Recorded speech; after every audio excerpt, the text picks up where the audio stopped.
Okay, so there's a topic I'd like to talk to you guys about today, and hopefully, whoever's working the camera gets this right. Can you do a close up? Okay, cool. Anyway, now what I was hoping is to talk to you about a subject that a lot of people aren't paying attention to, and I recently got my story published in the newspaper. If you're local, you can look it up. At the Signal. It should be in the opinions. My name. I'm not going to say my full name, but my name is in the paper, and it's about homeless veterans. A lot of people don't understand what it means to be homeless, because when I first told somebody that I was homeless, they're like thinking, "Oh, he lives at a friend on a couch. He lives at a friend's house on their couch," and I'm thinking to myself, really? Is that what they're thinking? No, I'm talking homeless like living in an alleyway behind a Starbucks. I'll be honest with you, that's where I slept. I'm not going to tell you which Starbucks because if it ever comes down to it again, I want a safe place to sleep. And that's where it was. I didn't bother anybody. I just, I needed a place to sleep and I didn't want to be harassed by the police. You see, I came back from the military in 2010, and I thought coming out of the military, my military experience, my certifications, and my training would land me a good job, and I'd be able to do what I needed to do to get back on my feet, no problem. But it didn't work out like that. You see, I spent quite a few years looking for work, bouncing around from medial job to medial job, and none of them were enough to keep me afloat. And then last year, both my fathers passed away. I was adopted, so my biological father passed away of lung cancer last August, and well, last year in August, and 12 hours after he died, my adoptive dad died. He was in a coma, and he had a heart attack, and it threw a clot to his heart. So they died 12 hours apart, and everything went downhill from there because my mom, she didn't have enough money after that to support me and my brother, or my brother and I, sorry. And my mom became homeless. My brother became homeless, and we were all we had, and we're all homeless. So I was trying really, really hard to get an education and better my life, but it seems like my circumstances were completely against it. I'd I'd get a place, but I wouldn't have a job to keep it. And I really wanted to stay in school because that's what was my father's biggest thing. He always wanted me to finish my education.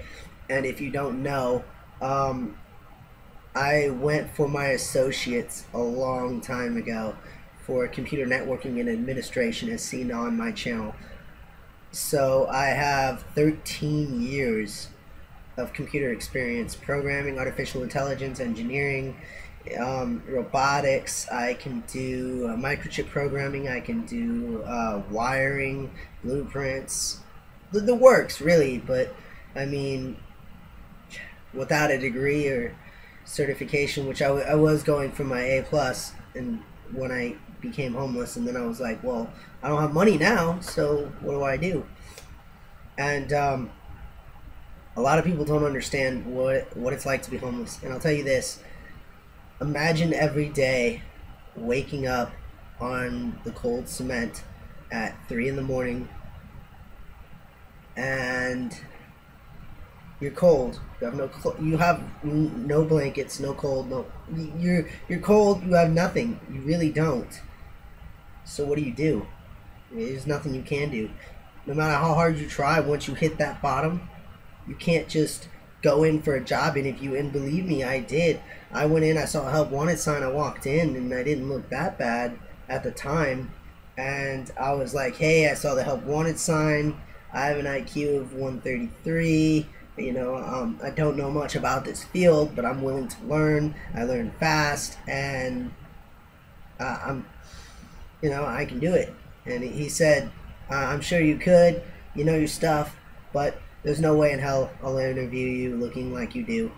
And it was a hard hit to me because I was like, I understood where the man was coming from, and I couldn't blame him. I wouldn't interview myself anyway. And yes, I do have human resources credentials. I'm actually trained in human resources. It's a certification you need your master's degree to get, and I have it. So I mean, it's not like I'm just some smoke Joe off the street, but I am. I mean, I was. And then people would tell me, "Oh, you can stay in school, you can go to work, just wash your clothes in Starbucks in the bathroom with soap and water." And I'm thinking, soap and water in a bathroom at Starbucks. Let's break this down in legality. One, it's illegal. Why? I'm not quite sure what code that falls under, but I'm pretty sure it's illegal. And I just don't have the time to look up the penal code, but pretty damn sure you're not allowed to wash your clothes in a public restroom, especially a Starbucks restroom, coming out and just hanging them up. I mean, even if you didn't hang them up, you'd still have to bring them out dry. I mean, they're not going to dry instantly. And then when they do dry, you got all that crusted on hand soap. How are you going to bathe? That's what my friend, I'm not going to mention his name, he's a dear friend of mine, and he's been a friend for 14 years. But he told me, hey, why don't you just go to a hotel, ask to shower in their bathroom? And I was like, really, dude? You think that's going to work? It doesn't. You can't just show up to a hotel and be like, hey, can I use your bathroom? I'm homeless. No. They'll be like, yeah, sure. You paid for a room. You're homeless. You can't afford that. Then a lot of people point the finger and go, hey, go to that shelter over there. Do it. Go on. There's a shelter right there. And then you can have a place to live, go to work. One problem with that. You ever been to a shelter? Probably not. Let me tell you this. Shelters, for one, they're not that safe. There's no privacy. If you get to sleep, you'll be lucky. If you come out of there without a disease, you'll be even luckier. And let's be honest. Do you know what time you have to check in? You have to check in at before 5. Sometimes you check in at 4, and by 9 o'clock, you'll be checked in. But if you're not there, say at 4:30, you don't get into the shelter that night. Let me tell you this. How many jobs do you know? I mean, I've worked a job where I got off at 5 or 4. That's cool.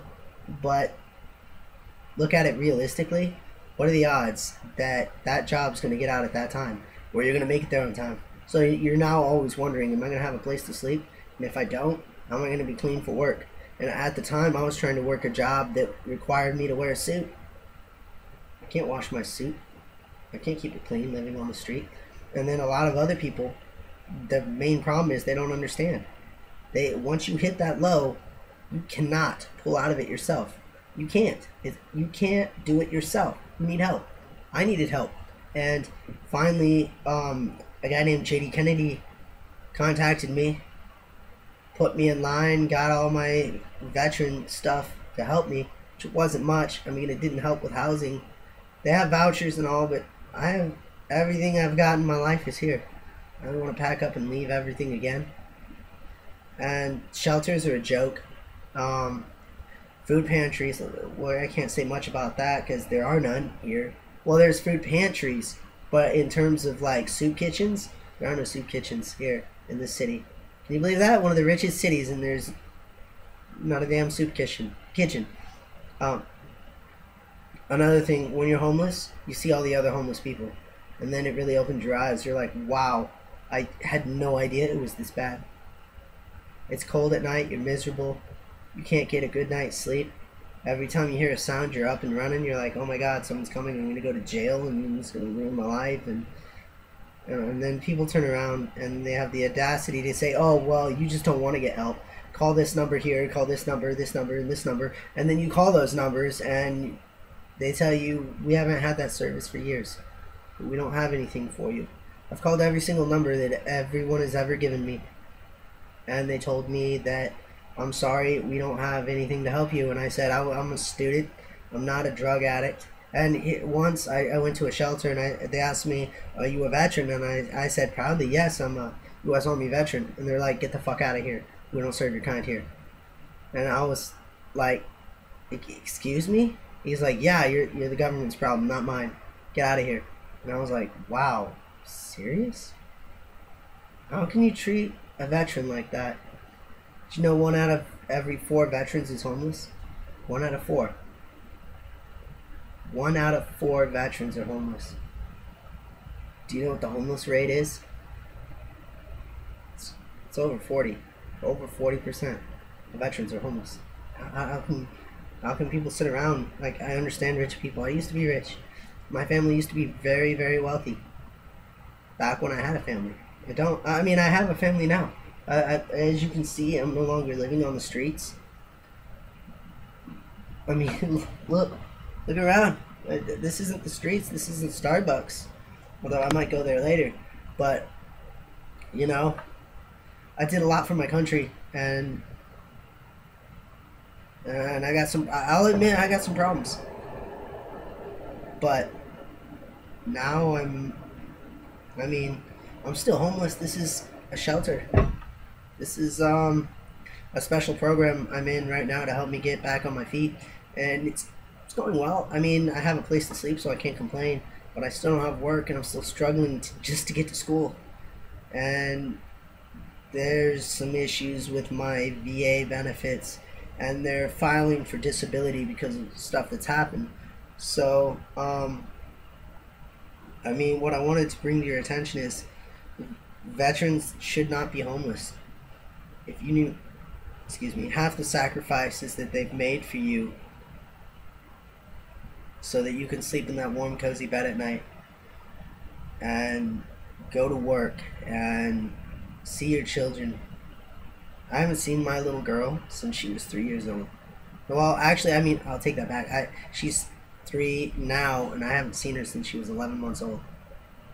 And that's because when I got discharged from the Army, my ex thought it would be cool to shack up with somebody else. And I've never seen my daughter. I haven't seen my daughter since. And I haven't heard her voice. I haven't been called daddy. How about that? You have a kid and you never hear the words daddy. I mean, I took good care of her. I made a huge sacrifice for that little girl. And I made a sacrifice for all of you. And so did a lot of my friends. And I even have some friends that didn't make it home. And you know what? Those guys deserved a lot better. And so did the guys who did make it home. They deserve a lot better. So, homelessness, it sucks. Once you're that low, you can't get out by yourself. And the numbers that you think you have, call them. Because they don't really have them. They're not there. That number you have doesn't work. Those hotel vouchers, they don't work. And let me tell you something else. You can't get a job when you're homeless. I mean, construction, maybe. I'll be honest with you. My dad owned a construction company for, 30 years? And he made tons and tons of money. He was very wealthy. I, on the other hand, was not gifted as a carpenter. I did join the union, and I am not a machinist, but I work with machinery and oil refineries, but work is so slow because they've replaced us, and they figured instead of paying my wage of like $20 an hour, I'm an apprentice, so they decided to outsource it to illegals. So they'll work for $8, $9 an hour. Here I am. I mean, a foreman for my union gets paid over 50 something an hour, and then all the per diem, $100 an hour. I mean, illegals are like, hey, we'll do it for 8. Can't compete with that. But anyway, what I'm saying is, once you're homeless and at that level, you can't just pull out of there and get over with it. It doesn't work like that. And it's alarming how many people, everybody you'll talk to if you're on the streets, point you in a direction. But nobody wants to take the burden and help you. And you know that you just need that one person to take you in and help you to get back on your feet. See, the issue seems to be that everybody's afraid to help. I wasn't afraid when I picked up that M4. I was scared at first, but I knew it had to be done. And after that, man, the rest was, history, I did what I had to do for you. And I think it's your turn to do what you have to do for the veterans. Because they shouldn't be homeless. And they shouldn't have to suffer like I did. But you do what you gotta do. Because they fought hard. And I don't expect any of you to ever understand what they went through to make sure that you can wake up at night. I mean, in the morning or at night, you wake up anytime, really. And it's not fair. So something has to be done. And I'll talk to you guys later. Bye.